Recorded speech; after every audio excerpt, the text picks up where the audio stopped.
السلام علیکم ورحمۃ اللہ تعالی وبرکاتہ۔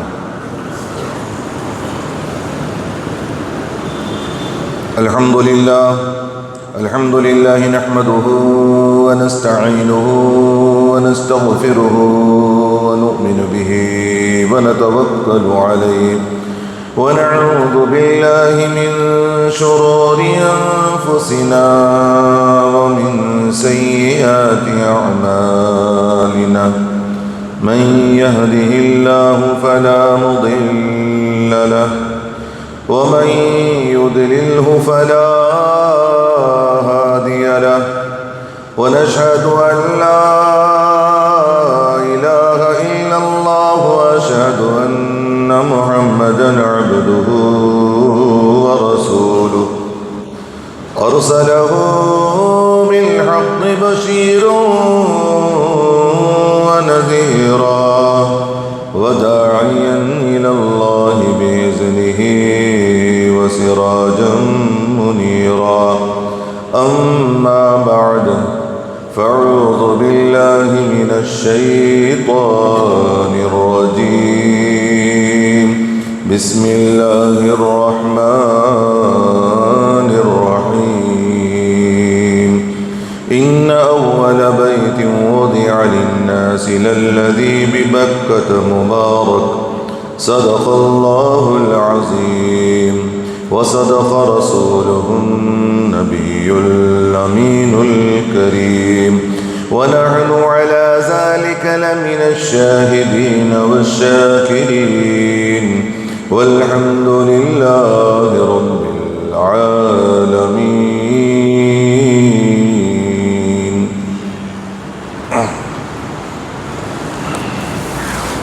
برادران ملت اسلامیہ، اللہ تبارک و تعالیٰ کا بے انتہا فضل و کرم ہے کہ اس نے ہمیں سید عالم نور مجسم فخر آدم و بنی آدم روحی فدا جناب محمد الرسول اللہ صلی اللہ علیہ وسلم کی امت میں پیدا فرمایا اور ہمیں ان کی امتی ہونے کا فخر عطا فرمایا۔ اور اللہ تبارک و تعالیٰ کا یہ فضل عظیم ہے کہ اس نے ہمیں صلاۃ الجمعہ کے لیے ابتدائی مرحلے سے آداب جمعہ بجا لانے کی توفیق عطا فرمائی، اور اس رب واحد کا یہ عظیم احسان ہے کہ اس نے ہم تمام کو عاشقان رسول اور عاشقان اولیاء میں سے بنایا۔ آئیے اس سے قبل کہ میں تلاوت کردہ آیت کریمہ پر کچھ لب کشائی کروں، ہم تمامی حضرات مل کر آقائے نامدار مدنی تاجدار گنبد خضرا میں آرام فرمانے والے آقا روحی فدا جناب محمد الرسول اللہ صلی اللہ تعالی علیہ وسلم کی بارگاہ بے کسبنا میں درود پاک نذرانہ پیش کریں۔ پڑھی اللہم صلی علی سیدنا شفیعنا حبیبنا و نبینا و مولانا محمد النبی الامی وعلی ابویہ وعلی آلہ واصحابہ وبارک وسلم صلو علیہ صلاۃ و سلام علیک یا رسول اللہ صلی اللہ تعالی علیہ وسلم۔ بزرگان محترم، الحمدللہ 2 جمعہ سے ہم نے حج بیت اللہ کی فضیلت، حج کے تعلق سے کچھ باتیں آپ کے سامنے گوشے گزار کی ہیں، اور آج صرف بیت اللہ کی فضیلت، جو حجاج کرام وہاں تشریف لے جاتے ہیں خانہ کعبہ کی زیارت کے لیے، اس تعلق سے قرآن کریم کی آیات اور احادیث مبارکہ کی روشنی میں ہم یہ جاننے کی کوشش کریں گے کہ اللہ رب العزت نے اسے کتنی عزت و شرافت عطا فرمائی ہے۔ سب سے پہلے تو اللہ رب العزت نے اپنے کلام مقدس میں ارشاد فرمایا، ان اول بیت وضع للناس للذی ببکۃ مبارک۔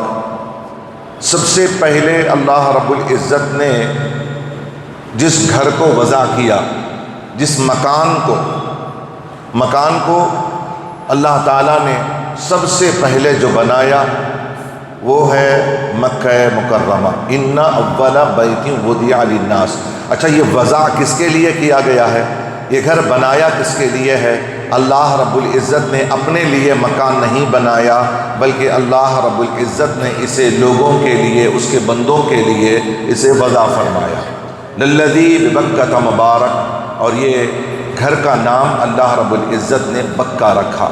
بکہ اصل میں اس کو اللہ رب العزت نے مکہ فرمایا، لیکن دوسری جگہ اللہ رب العزت نے اسے مکہ کا بھی جو ہے اللہ تعالیٰ نے نام عطا فرمایا، اس کے پیارے حبیب صلی اللہ علیہ وسلم نے اسے مکہ فرمایا ہے۔ ابری ہوئی جگہ کو غالباً میں نے کئی سال پہلے آپ کے سامنے اس بات کی وضاحت کی تھی کہ دنیا میں سب سے اونچی جگہ پر، جو سب سے ہائٹ میں اللہ رب العزت نے جس چیز کو بنایا ہے وہ خانہ کعبہ ہے۔ جیسے آپ دیکھتے ہیں کہ دنیا گول ہے، گول بھی اگر ہوتا ہے تو سب سے اونچائی بھی اس کی ہوتی ہے، سائڈ ہوتا ہے اس کا اونچائی، اور اس کا نچلا حصہ بھی ہوتا ہے، تو سب سے اونچا جو حصہ ہے اس کو اللہ رب العزت نے مکہ فرمایا، اور اللہ رب العزت نے دنیا کے بیچوں بیچ جس چیز کو رکھا ہے وہ خانہ کعبہ ہے۔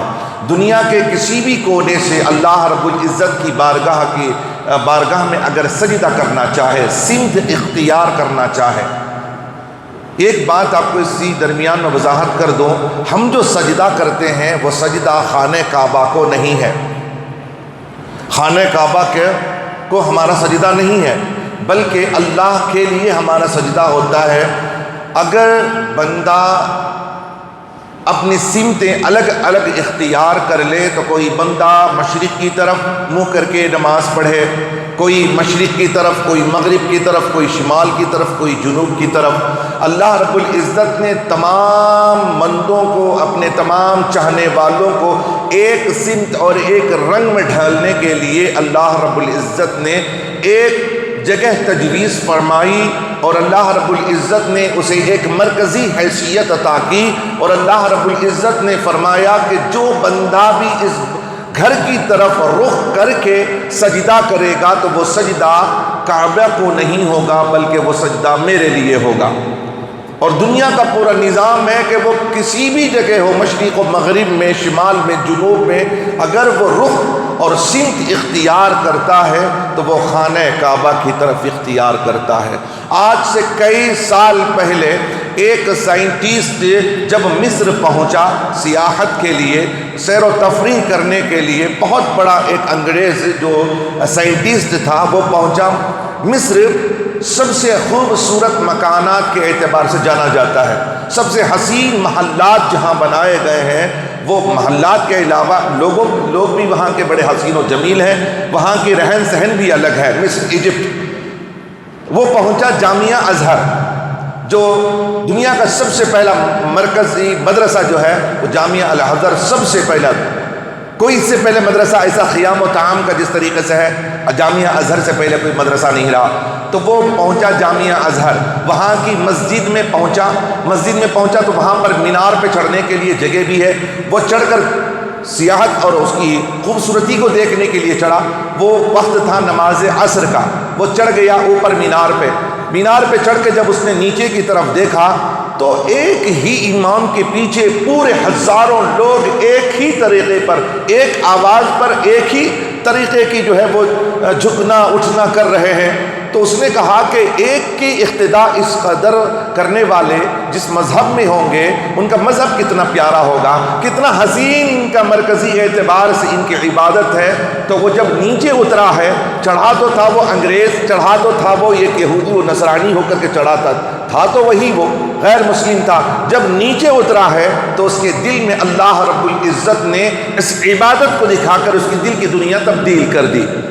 جب وہ نیچے آیا تو ہماری عبادت کو دیکھ کر کے ایک ہی رخ پر نماز پڑھ رہے ہیں، ایک ہی آواز پر جھک رہے ہیں، ایک کی آواز پر ہر کام کر رہے ہیں، تو اس نے کہا کہ اس کے مذہب کے ماننے والے اور اس مذہب کو فالو کرنے میں اتنا مزہ ہے، تو یہ مذہب کتنا پیور ہوگا، کتنا اچھا ہوگا، اس کے بنانے والا کیسا ہوگا۔ تو وہ نیچے آیا اور اسلام میں داخل ہو گیا۔ تو اللہ رب العزت نے جو سب سے پہلا مرکزی حیثیت، جس کو مرکزی حیثیت دیا ہے، وہ ہے کعبۃ اللہ، مکہ کے معنی میں بھی ہے ابھری ہوئی جگہ کو کہتے ہیں، ابھری ہوئی جگہ۔ جیسے اللہ رب العزت نے میں نے اس سے پہلے بھی کہا تھا کہ ٹخنا جو ہے، ٹخنا اس کو کعبین کہتے ہیں، کعبین، دونوں ٹخنوں کو کہتے ہیں کعبتین، یعنی ابھری ہوئی جگہ۔ ٹخنوں کے اوپر تک جو ہے وہ پاؤں دھلنا ہے، تو فرمایا گیا کہ الی الکعبتین، کس کو کہا؟ ابری ہوئی ہڈی کو کہا۔ اسی لیے خانہ کعبہ کو اس لیے کعبہ کہا جاتا ہے کہ وہ اونچی جگہ پر ہے، وہ ابری ہوئی جگہ پر ہے۔ اللہ رب العزت نے وہ شرافت عطا فرمائی، اور اللہ کے رسول صلی اللہ علیہ وسلم نے ارشاد فرمایا یہ خانہ کعبہ قیامت تک زمین پر رہنے والا نہیں ہے، یہ اللہ رب العزت سے قیامت تک رکھے گا نہیں، قیامت سے پہلے اسے اٹھا لے گا۔ اللہ کے رسول صلی اللہ علیہ وسلم نے ارشاد فرمایا خانہ کعبہ کو اٹھائے گا، اور خانہ کعبہ کے ساتھ جو ایک پتھر لگا ہوا ہے اس پتھر کو کہتے ہیں حجر اسود ہے۔ نبی پاک صلی اللہ علیہ وسلم ارشاد فرماتے ہیں دونوں کو اللہ رب العزت قیامت سے پہلے اٹھا لے گا۔ سرکار دو عالم نور مجسم صلی اللہ علیہ وسلم نے ارشاد فرمایا یہ حجر اسود کیا ہے جو اس کے ساتھ لگا ہوا ہے؟ فرمایا کہ اس سے پہلے کہ یہ حجر اسود اٹھا لیا جائے تم اس کی زیارت کر لو، اس سے فائدے اٹھا لیا کرو۔ کس کو فرمایا؟ حجر اسود کے بارے میں سرکار فرماتے ہیں اس سے پہلے کہ وہ اٹھا لیا جائے۔ کیوں؟ آقا صلی اللہ علیہ وسلم ارشاد فرماتے ہیں یہ حجر اسود یہ جنت سے اتارا گیا ہے، جنت سے نکالا گیا ہے، اس کو زمین پر نازل کیا گیا ہے، اور جو چیز جنت کی ہے وہ واپس جنت میں لوٹا دی جائے گی قیامت سے پہلے، قیامت سے پہلے لوٹا دی جائے گی، اور یہ حجر اسود قیامت سے پہلے اٹھا لیا جائے گا اور جہاں رکھا ہوا تھا وہیں بھیج دیا جائے گا جنتی پتھر کو۔ تو آقا صلی اللہ علیہ وسلم ارشاد فرماتے ہیں کہ اس سے پہلے کہ وہ اٹھا لیا جائے اس سے فیض حاصل کر لو، اس سے فیض حاصل کر لو، اس سے نفع حاصل کر لو۔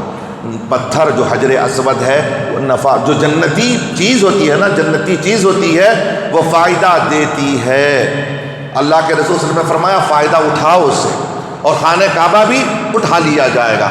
اللہ کے رسول صلی اللہ علیہ وسلم ارشاد فرماتے ہیں حجر اسود کے تعلق سے ارشاد فرماتے ہیں کہ حجر اسود کو اللہ رب العزت ارشاد فرمائے گا خانہ کعبہ کے تعلق سے فرشتوں کو کہ 70,000 فرشتوں کو حکم ہوگا کہ اس کو ایک ایک فرشتے کے ہاتھ میں سونے کی زنجیریں ہوں گی، سونے کی زنجیریں چین دی جائیں گی، اور فرمایا جائے گا کہ اس کے ذریعے سے خانہ کعبہ کو اٹھا لے آؤ۔ قیامت کا میدان، قیامت کے لیے اللہ کے رسول صلی اللہ علیہ وسلم فرماتے ہیں قیامت کے دن اللہ رب العزت اسے قیامت کے میدان میں لانے کا حکم دے گا۔ کس کو؟ خانہ کعبہ کو۔ اللہ کے رسول صلی اللہ علیہ وسلم فرماتے ہیں کہ 70,000 فرشتے ہوں گے، سب کے ہاتھوں میں زنجیریں ہوں گی، فرشتے آئیں گے زنجیروں میں اسے لپیٹیں گے خانہ کعبہ کو، پھر کہیں گے کہ چل، تو وہ کہے گا، خانہ کعبہ کہے گا کہ نہیں، میں ٹس سے مس ہونے والا نہیں، میں چلنے والا نہیں، جب تک کہ اللہ رب العزت میری التجا کو پوری نہ فرما دے، میری دعا جب تک قبول نہ کر لے میں چلنے والا نہیں ہوں۔ ایک فرشتہ ندا دے گا اے خانہ کعبہ مانگ، اللہ رب العزت تیری التجا پوری فرمائے گا۔ خانہ کعبہ کو حکم ہوگا کہ مانگ، اللہ رب العزت سے تیری التجا پوری کی جائے گی۔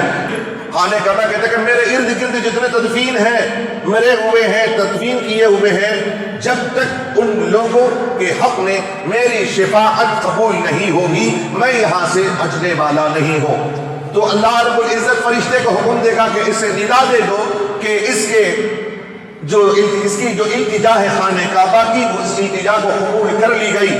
یعنی جتنے لوگ خانہ کعبہ کے ارد میں تدفین ہے، جتنے لوگ وہاں مدفون ہیں، اللہ رب العزت نے خانہ کعبہ کی شفاعت اس کے حق میں قبول فرما لی ہے۔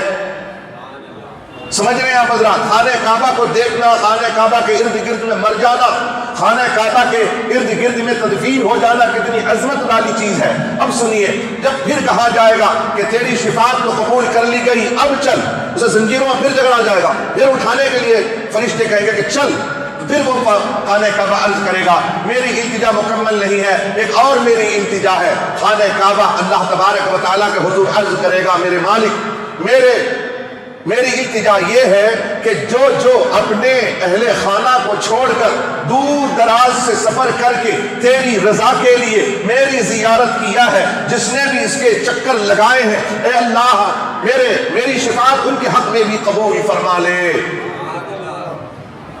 اللہ رب العزت کی طرف سے فرشتہ ندا دے گا اے خانہ کعبہ، تیرا طواف کرنے والے تو کر کیے، لیکن تیرے طواف کے بعد حج کے بعد جو لوگ اپنے گھر پہنچے انہوں نے گناہ کا ارتکاب کیا، گناہ پر اصرار کیا، اتنا اصرار کیا کہ اس پر جہنم واجب ہو گئی ہے۔ کیا التجا تھی؟ جو اپنے اہل خانہ کو چھوڑ کر دور دراز سے سفر کر کے آئیں اور تیرا حج کر رہے ہیں، میرے گھر میرے ارد گرد گھومے ہیں، ان کے حق میں میری شفاعت قبول کر لے۔ تو فرشتہ کہتا ہے کہ ٹھیک ہے، قبول کر لیا جائے گا، لیکن اس میں ایسے بھی لوگ ہیں جو گھر جا کر اتنا گناہ کیے ہیں کہ ان پر جہنم واجب ہو گئی ہے۔ تو اللہ رب العزت کی بارگاہ میں وہ خانہ کعبہ عرض کرتا ہے، میرے مالک، میری التجا یہ ہے کہ میرے مالک انہیں بھی بخش دے، انہیں بھی میری شفاعت قبول فرما لے، ان کے حق میں بھی قبول کر لے جن پر جہنم واجب ہو گئی ہے۔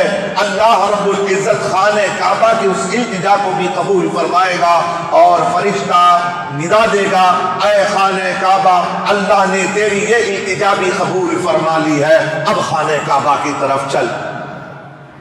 جب التجا قبول کر لی جائے گی، وہ لوگ جنہوں نے اہل خانہ کو چھوڑ کر زاد راہ اللہ کی رضا کے لیے اختیار کیا، اللہ کی رضا کے لیے خانہ کعبہ کو دیکھا، اللہ کی رضا کے لیے وہاں طواف کیا، تو اللہ رب العزت اس کے حق میں اس کی شفاعت قبول کرے گا۔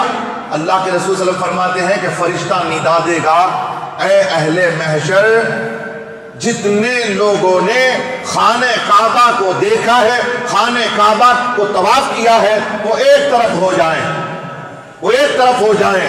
اللہ کے رسول صلی اللہ علیہ وسلم فرماتے ہیں جن لوگوں نے خانہ کعبہ کا طواف کیا ہوگا وہ لبیک اللہم لبیک لبیک لا شریک لک لبیک ان الحمد والنعمت لک والملک لا شریک لک پڑھتے ہوئے وہ ایک طرف ہو جائیں گے، جن کے چہرے چمکتے ہوئے ہوں گے وہ ایک طرف پورے اہل محشر سے الگ ہو جائیں گے۔ پھر ان لوگوں کے لیے شفاعت ہوگی جن پر جہنم واجب ہو گئی ہوگی، یہ خانہ کعبہ کی سفارش پر اللہ رب العزت انہیں بھی بخش دے گا۔ سمجھ گئے آپ خانہ کعبہ کا مقام و مرتبہ کیا ہے؟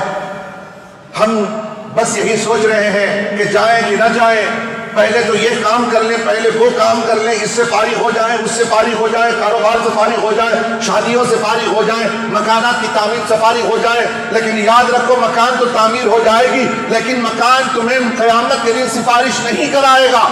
بچیوں کی شادی کرانے میں انتظار کرتے تو تم دنیا سے چلے گئے، لیکن تمہاری بیٹیوں کی شادی کی رکاوٹ تمہیں قیامت کے دن سفارش کا سامان نہیں بنے گی، بلکہ خانہ کعبہ کی زیارت تمہیں اللہ رب العزت کی بارگاہ میں سفارش کرائے گی۔ اللہ رب العزت نے فرمایا وَأَذِّن فِي النَّاسِ بِالْحَجِّ يَأْتُوكَ رِجَالًا۔ گزشتہ بار میں نے اس آیت کریمہ کو بھی آپ کے سامنے پڑھا کہ اللہ رب العزت نے حضرت ابراہیم علیہ السلام سے فرمایا لوگوں کو آواز دے دیجیے کہ وہ آئیں، لوگوں کو آواز دے دیں کہ وہ آپ کے تعمیر کردہ گھر۔ کون کیا تعمیر اس کو؟ کون کیا تعمیر اس کو؟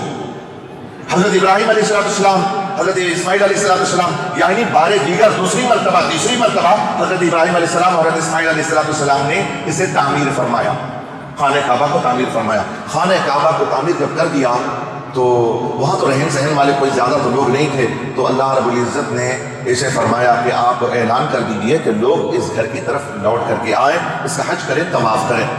تو ابراہیم علیہ السلام نے آواز دے دی، تو کہاں تک پہنچی یہ آواز؟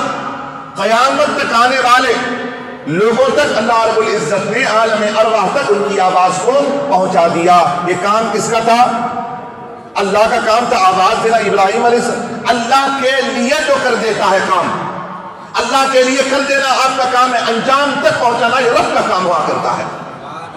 آپ کو قدم اٹھانا کسی بھی کام کے لیے، یہ کام ہوگا کہ نہیں ہوگا، اللہ کی رضا کے لیے اگر کام ہو آپ قدم اٹھا دو، آپ اللہ کی رضا کے لیے سلام، آپ اپنی زبان کو کھولو، اللہ رب العزت اسے انجام تک، کامیابی تک پہنچانا یہ رب کا کام ہوا کرتا ہے۔ لیکن شرط یہ ہے اللہ کے رضا کے لیے، اللہ کی خوشنودی ضروری ہے اس کام کے لیے۔ تو کہاں تک پہنچی آواز؟ قیامت تک آنے والے فرد کو اللہ رب العزت نے سنا دیا، ماں کے پیٹوں میں سنایا، عالم ارواح میں سنا دیا اللہ رب العزت نے۔ اب الحمدللہ اب یہ سمجھ رہے ہیں کہ ہاں آپ نے سنی ہے کہ نہیں سنی ہے آواز؟ آپ نے سنی ہے کہ نہیں سنی ہے؟ پتہ نہیں ہے کہ ہمیں سنی ہے کہ نہیں سنی ہے۔ جب آپ چلے جائیں گے، آپ زاد راہ اختیار کر لیں گے، یہ بھی یاد رکھیں میرے آقا صلی اللہ علیہ وسلم نے ارشاد فرمایا اللہ کی رضا کے لیے بندہ نیت کر لیتا ہے زاد راہ باندھ لیتا ہے نکل جاتا ہے راستے میں مر جاتا ہے تو اللہ کے رسول صلی اللہ علیہ وسلم فرماتے ہیں قیامت تک اس کے نام اعمال میں حج لکھا جائے گا۔ کتنی فضیلت ہے اس گھر کی کیا فضیلت ہے، سبحان اللہ۔ اللہ رب العزت نے ارشاد فرمایا فَلْيَعْبُدُوا رَبَّ هَذَا الْبَيْتِ الَّذِي أَطْعَمَهُم مِّن جُوعٍ وَآمَنَهُم مِّن خَوْفٍ۔ اللہ رب العزت نے ارشاد کیا فرمایا کہ فَلْيَعْبُدُوا رَبَّ هَذَا الْبَيْتِ، بس کیا کرو، اس گھر کے رب کی عبادت کرو۔ کس کے؟ کون سے گھر کے رب کی؟ کون سے گھر کے رب کی؟ سب کے گھر کا رب کون ہے؟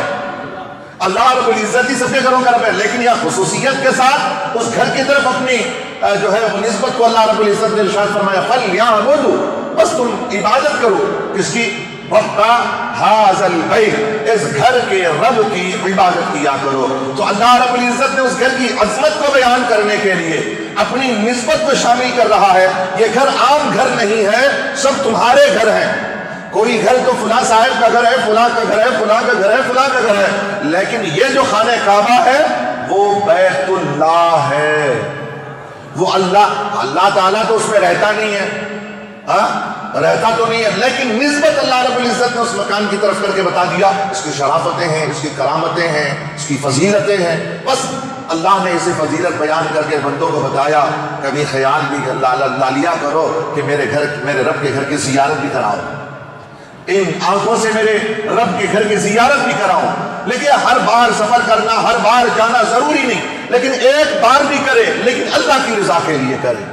اگر عظمتیں معلوم ہو جائیں نا وہاں کی فضیلتیں معلوم ہو جائیں، وہ خانہ کعبہ کے تعلق آپ کو معلوم ہوا کہ اللہ رب العزت کی بارگاہ میں خانہ کعبہ نے کیا التجا کی تھی، معلوم ہے نا۔ اب وہ گھر کو دیکھنے کے لیے کون ہی تڑپے گا نا، جانے کے لیے ترسے گا۔ کاش ایک مرتبہ تو وہاں کے حاضری ہو جائے، وہاں کے ارد گرد گھوم لیا کرو تاکہ میری بھی مغفرت ہو جائے۔ خانہ کعبہ تو سفارش کرتا بھی ہے، اور ساتھ ہی ساتھ اللہ کے رسول صلی اللہ علیہ وسلم نے فرمایا وہاں ایک پتھر رکھا ہوا ہے جس کا نام کیا ہے؟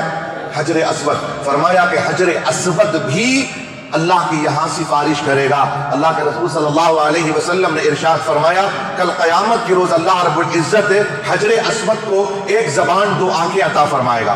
کیا اللہ تعالیٰ کیا کرے گا؟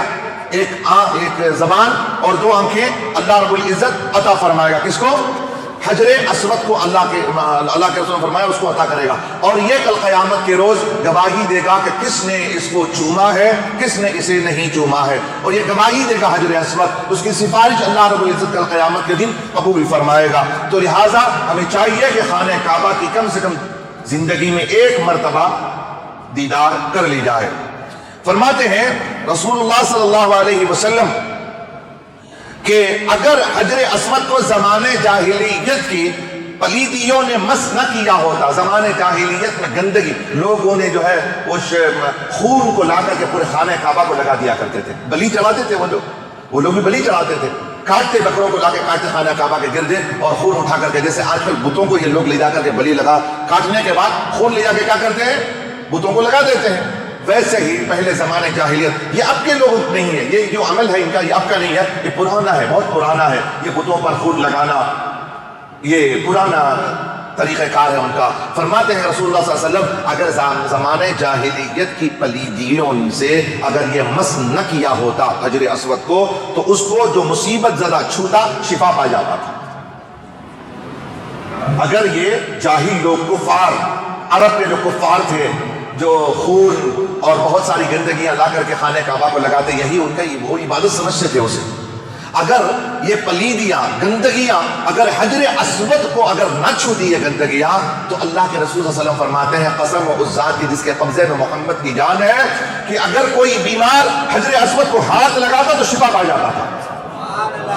یہ مقام ہے حجر اسود کا، اور اللہ کے رسول صلی اللہ علیہ وسلم ارشاد فرماتے ہیں حجر اسود کیسا پتھر ہے یہ، اللہ اکبر۔ رسول اللہ صلی اللہ علیہ وسلم فرماتے ہیں کہ جس نے چوما ہے اسے بھی گواہی دے گا، اور جس نے چوما نہیں دور سے استلام کر لیا ہے تو اللہ کے رسول صلی اللہ علیہ وسلم فرماتے ہیں کل قیامت کے روز اس کی بھی شفاعت کرائے گا وہ حجر اسود۔ سبحان اللہ سبحان اللہ۔ اور اللہ رب العزت نے اس کی فضیلتیں اور بیان فرمائی ہے کہ اس کی کیا کرامت ہے، اس کی شرافتیں کیا ہیں۔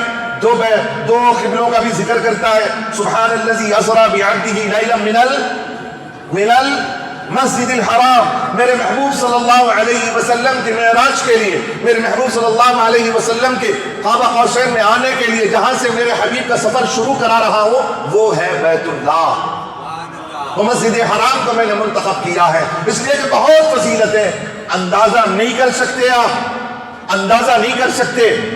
آج حجاج کرام جانے والے جا رہے ہیں، رسمن جاتے ہیں، وہاں خانہ کعبہ کے ارد گرد گھومتے پھرتے ہیں، پھر چلے آتے ہیں، لیکن یاد رکھیں وہاں جانے کے بعد جن جن چیزوں کو احساس کرنا ہے، بہت ساری چیزیں ہیں جو دکھتی ہیں، کچھ چیزیں ایسی ہیں جو احساس کیے جاتے ہیں، وہ کچھ چیزیں ایسی ہوتی ہیں احساس کرنا پڑتا ہے، ادراک کرنا پڑتا ہے، اس کو محسوس کرنا پڑتا ہے۔ جب بندہ وہاں جاتا ہے وہ چیزوں کو محسوس کرے خانہ کعبہ کے ارد گرد میں۔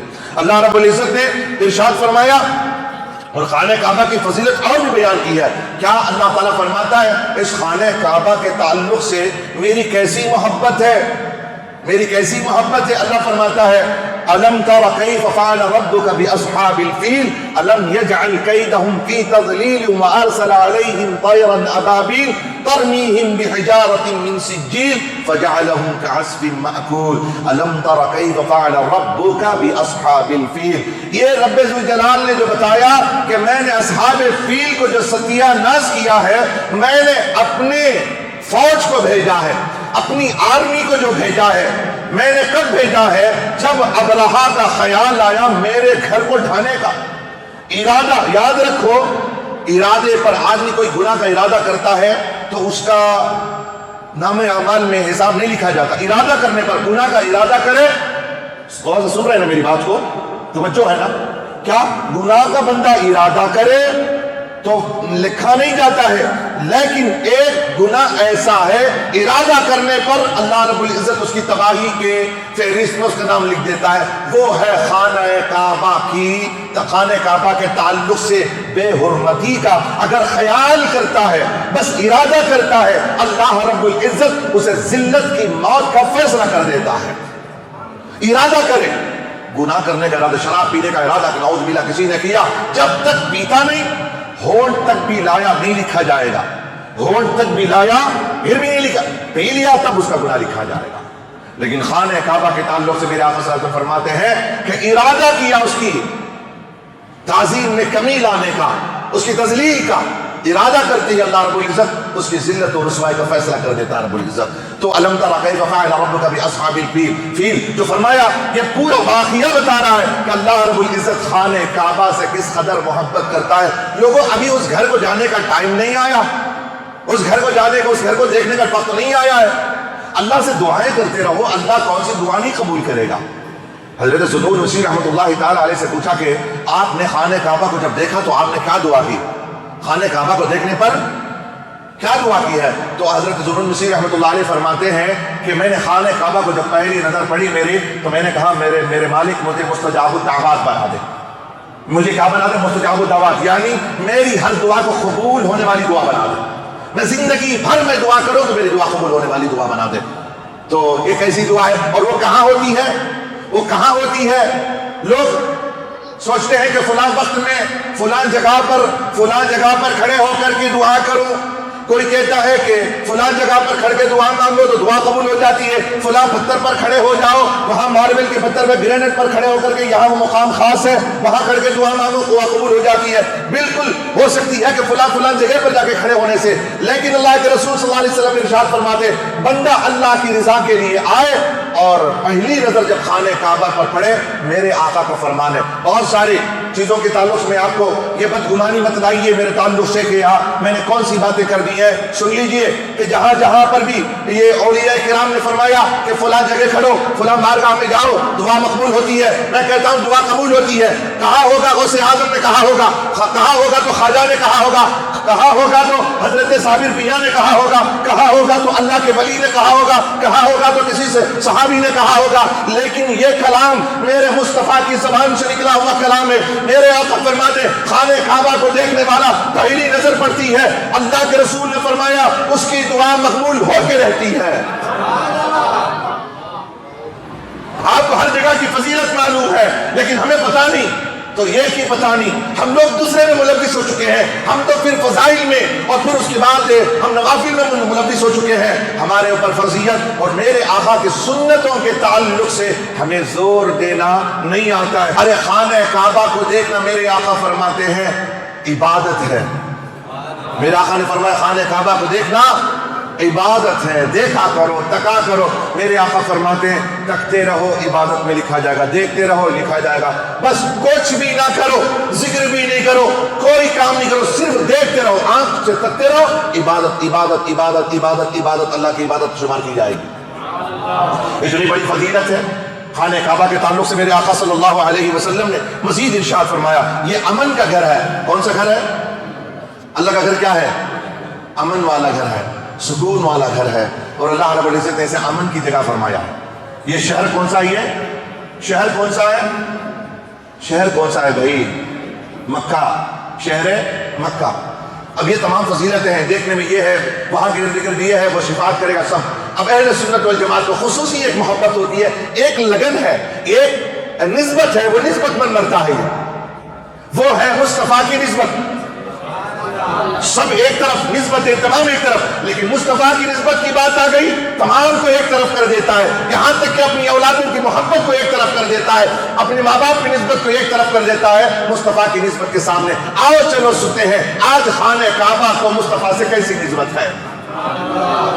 اللہ اکبر۔ اللہ نے پہلے فرمایا ان اول بیت وضع للناس للذی ببکۃ مبارک، اللہ نے اس کو مسلمان لوگوں کے ہدایت کے لیے بنایا، اپنی طرف اسے منسوخ کیا، رب ھذا البیت، یہ سب کچھ کہا نا، لیکن اب دیکھو نا جب مصطفیٰ کے آنے کی باری آئی، مصطفیٰ آ گئے، جب مصطفیٰ آ گئے ہیں، اتنے فضیلتیں اپنی نسبت سے دیا، لیکن بات جب مصطفیٰ کی آ رہی ہے تو اب دیکھو یہاں کیسی فضیلت بیان کرتا ہے اپنی تمام فضیلتوں کو۔ اب یہ فضیلت کیسی اجاگر کر کے دکھاتا ہے۔ اللہ کے رسول صلی اللہ علیہ وسلم جب خانہ کعبہ تشریف لے گئے، پہلے اس ماحول کو سازگار کر رہا ہے رب ذوالجلال، خانہ کعبہ کے ارد گرد کو سجا رہا ہے رب کعبہ، کبھی ابراہیم کو بھیج کے، کبھی اسماعیل کے ذریعے سے، کبھی آدم کے ذریعے سے پہلے ہی ماحول بنا رہا ہے، وہاں پلاننگ کی جا رہی ہے، آنے والا آئے گا، ایک آنے والا میرا محبوب آئے گا، اس کے لیے اس کو تمام تراشا جائے، اس کو بنایا جائے، اس کو سنوارا جائے۔ جب محبوب آ گیا اس جگہ پر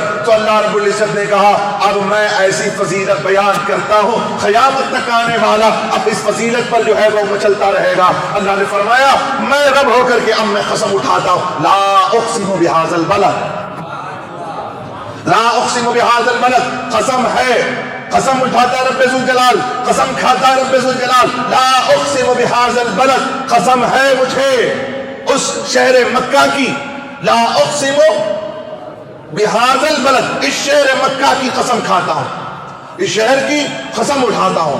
میرے مالک تیرا گھر ہے، تیری نسبتیں ہیں، تو نے اپنی نسبت سے کہا رب کعبہ کہا ہے، رب ھذا البیت کہا ہے، اس لیے تو رب ذوالجلال نے کہا تمام فضیلتیں پہلے تھیں، لیکن اب جب میرے حبیب یہاں آ گئے، اب آگے سنو، میں قسم اٹھاتا ہوں اسے نسبت کیسی ہے۔ لوگوں خانہ کعبہ کو دیکھنے کی جو خواہش نہیں رکھتے، خانہ کعبہ کو دیکھنے کی خواہش پیدا کر لو، خواہش رکھے ہیں تو اور مزید اس میں اضافہ کر لو، اس کی محبتوں میں اضافہ کر لو۔ میرے رب ذوالجلال نے کہا لا اقسم بہذا البلد، میں اس شہر کی قسم اٹھاتا ہوں۔ مولا تو تو رب ہے، تو تو رب ہے، تو تو قسم اٹھائے گا، تو جو چاہے تو قسم اٹھائے، وہ تیری مرضی ہے۔ رب نے کہا نہیں، ایسی بات نہیں کہ میں ایسے ہی کسی کی قسم اٹھا لوں۔ اچھا حجر اسود کی وجہ سے، زمزم کی وجہ سے، ابراہیم کی وجہ سے، اسماعیل کی وجہ سے، آدم کی وجہ سے، شیش کی وجہ سے، اور برکتیں یہاں اس کی وجہ سے، صفا مروہ اس کی وجہ سے، رب ذوالجلال نے کہا یہ تمام کام ہے نا وہ میرے نبیوں کی نسبتیں ہیں، نسبتیں ہیں بس، اور کچھ نہیں ہے۔ اب میں جو قسم کھا رہا ہوں سن لے کیوں کھا رہا ہوں، لوگوں سن کے رکھو اور اپنے اندر ایمان میں تازگی پیدا کرو۔ لا اقسم بہذا البلد، حبیب وانت حل بہذا البلد، حبیب سے کہہ رہا ہے حبیب میں قسم اٹھا رہا ہوں۔ کیوں حبیب؟ آپ یہاں تشریف لے آئے، اگر آپ نہ کسی اور جگہ آتے تو میں وہاں کی قسم کھاتا، آپ یہاں لے آئے تو میں یہاں کی قسم کھاتا ہوں آپ کے قدم کی وجہ سے۔ آپ نے جو قدم رنجا فرما دیا، آپ نے جو قدم رکھ دیا یہاں پر، آپ کے طلبوں کو جو اس زمین کو جو نسبت حاصل ہو گئی ہے، جو آپ کے طلبوں سے اس زمین کو شرافت مل چکی ہے، آپ کے طلبوں کی وجہ سے اس زمین پاک کو جو کرامت حاصل ہو چکی ہے، وہ صرف آپ کے طلبوں کی وجہ سے میں رب ہو کر کے میرے بندوں کو اعلان کرتا ہوں، لوگوں خانہ کعبہ کو آنا، خانہ کعبہ کو آنا، اس لیے بھی نہ آنا کہ وہ میرا گھر ہے، بلکہ یہ بھی سن لو کہ یہاں میرے مصطفیٰ کے قدم لگے ہوئے ہیں۔ یہ بھی نسبت کر کے، یہ خیال کر کے بھی آنا، یہ توجہ بھی کر کے آنا، یہ نیت کر کے بھی آنا کہ صرف خانہ کعبہ کی وجہ سے نہیں، میرے مصطفیٰ کے قدم لگے ہیں اس لیے جا رہا ہوں۔ وَأَنْتَ حِلٌّ بِهَذَا الْبَلَدِ، یہ بلد ہے نا، یہ بلد امین ہے، ربی امین ہے، ربی سلام ہے، اور مصطفیٰ بھی سلام ہے، وہ جو شہر ہے وہ بھی سلام ہے۔ کس کی وجہ سے؟ مصطفیٰ کی وجہ سے۔ سلامتی، ہمارا مذہب سلامتی والا، ہمارا قرآن سلامتی والا، ہمارا رب سلامتی والا، ہمارا نبی سلامتی والا، ہمارا قرآن سلامتی والا، ہمارا مذہب سلامتی والا۔ اور یہاں تک کہ یہ ایسا قدم رکھا میرے مصطفیٰ نے، اللہ نے فرمایا حبیب آپ آ گئے نا، میں نے اس کو حرم بنا دیا ہے، اب یہاں خون خرابہ نہیں ہوگا، حرم ہے حرم، یہاں شکار بھی نہیں کریں گے، یہاں ہرے درخت بھی نہیں کاٹے جائیں گے، حبیب یہ حرم کر دیا میں نے، حرمین ہے۔ اور آپ جہاں چلے گئے نا بعد میں، میرے مصطفیٰ یہاں کتنے سال رہے؟ مکہ میں کتنے سال رہے؟ جی 23۔ اب جیسے بولنا ویسے بولیے، آپ جیسے بول سکتے ہیں، آپ انگریزی میں کنڑ میں جیسے بول سکتے ہیں، کتنے سال رہے؟ 50 پر 3، 50 پر 3، 53، 50 پر 53 سال میرے آقا مکے میں رہے اور پورے کو سلامتی بنا دیا، سلامتی والا بنا دیا، امن والا شہر۔ ہاذا بلد امین فرمایا، جہاں میرے مصطفیٰ ہیں وہ بلد امین ہے، امن والا شہر، شہر ہی امن والا میرے مصطفیٰ، جہاں 50 پر 3 سال رہے ہیں وہ بلد امین، جہاں 1450 سال سے ہوں وہ کون سا شہر ہوگا؟ وہ کیسا شہر ہوگا؟ مدینہ کیسا شہر؟ یہاں 50 پر 3 سال رہے وہ امن بلد امین، اور جو مدینہ ہے جہاں میرے آقا 1450 سال سے آرام فرما ہے، سبحان اللہ، وہ بلد امین ہے۔ اب کسے تمنا نہیں ہوگی، میرے آقا حضرت عمر فاروق رضی اللہ تعالیٰ عنہ نے دعا مانگی، میرے مالک اللہم ارزقنا شہادتا فی سبیلک، اللہم ارزقنا شہادتا فی سبیلک۔ آپ بھی بولیں گے تو آپ کو بھی ہو سکتا ہے کہ شہادت ایسی ہو جائے۔ عمر فاروق رضی اللہ تعالیٰ عنہ نے دعا مانگی ہے، اللہم ارزقنا شہادتا فی سبیلک واجعل موتنا فی بلد رسولک۔ آمین بول دو آپ بھی، میں دعا کروں آپ آمین بولو۔ عمر فاروق نے دعا کی، ہم نے آمین کہی، ہو سکتا ہے 1000 بار ہو سکتا ہے، کیوں نہیں ہو سکتا ہے؟ دعا مانگنا ہمارا کام، قبول کرنا وہ کام۔ اگر ہم یہاں مر بھی گئے، ہماری خواہش تھی، عمر فاروق نے جو تمنا کی تھی، اللہم ارزقنا شہادتا فی سبیلک، اے اللہ مجھے شہادت کی موت عطا فرما، تیرے راستے میں شہادت کی موت نصیب فرما۔ اور شہادت بھی کہا، اللہم ارزقنا شہادتا فی سبیلک وجعل موتنا فی بلد رسولک، شہادت تیرے راستے میں، موت نبی کے شہر میں عطا فرما۔ اور میرے آقا فرماتے ہیں جسے ہو سکے، آقا نے فرمایا ضروری نہیں، آقا نے فرمایا جسے ہو سکے مرنا مدینے میں، وہ مدینے میں آ کے مر جائے۔ جس کو ہو سکتا ہے کہ وہ مدینے میں مرے تو اس کو چاہیے کہ وہ مدینے میں آ کے مرے۔ فرمایا اس لیے کہ جو مدینے میں مرے گا میں محمد اس کی شفاعت کروں گا۔ اب کیا کروں، وقت کا تقاضا ہے، جب عشق رسول اور سرکار کی بات آتی ہے، نسبت مصطفیٰ، میں نے بارہا کہا ہے لوگوں یہ وقت کا مسئلہ ہی نہیں ہے، وقت مصطفیٰ۔ اسی لیے نا 2 منٹ کے لیے بول دیتا ہوں، جہانگیر بھائی سن لیں، جب مصطفیٰ کو بنایا تو وقت کو نہیں بنایا تھا، پہلے وقت کو نہیں بنایا تھا۔ کیا کہوں میں، کیا بولوں میں، میرے مصطفیٰ کی شان کیا ہے، اب اسے سمجھ اندازہ لگا لو، سنیو، اللہ تمہارے دل میں کوٹ کوٹ کر کے وہ اپنی اسرار عطا کر دے تمہارے سینوں میں، اللہ اپنے حبیب کے اسرار عطا فرما دے تمہارے سینوں میں۔ اپنے حبیب کو جب بنایا خدا نے پہلے وقت کو نہیں بنایا، اس لیے کہ جب محمد کی بات ہوگی، جب اپنے حبیب کی بات ہوگی، وقت کی ضرورت نہیں ہوتی وہاں پر، وقت کو ضروری نہیں ہے کہ وہاں وقت رہے، اس لیے کہ وقت بہت تیزی کے ساتھ گزر جاتا ہے۔ اور نبی کو بنانے کے بعد خدا نے وقت کو بنایا ہے، نبی کے نور سے وقت کو بنایا ہے۔ دیکھو ٹائم شروع ہوا، ہم مصطفیٰ کی نسبت کی بات آئی، بیب بجا دیا اس نے، ہو گیا میں اپنا لیمٹ کھو چکا ہوں۔ اب حبیب کی بات، اس لیے کہ یہ لامتناہی ذات کا حبیب ہے، لامتناہی ذات خدا کی، اس کی شان لا انتہا ہے، اس کی شان کی انتہا ہی نہیں ہے۔ لا متناہی ذات، لا حد لہو، لا اس کے لیے کوئی حد ہی نہیں ہے، تو اس کا حبیب کیسا ہوگا؟ وہ جہاں جہاں ہوگا، وہ جو اس کے ساتھ ہوگا وہ بھی اس کے جیسا ہوگا نا، ساتھ میں وہ رکھے گا تو وہ لامتناہی بنا دے گا اسے بھی، باقی بنائے گا اسے بھی۔ تو اللہ رب العزت کی بارگاہ میں دعا کریں کہ اللہ رب العزت ہمیں مصطفیٰ کے عظمت کو سمجھنے کی توفیق عطا فرمائے۔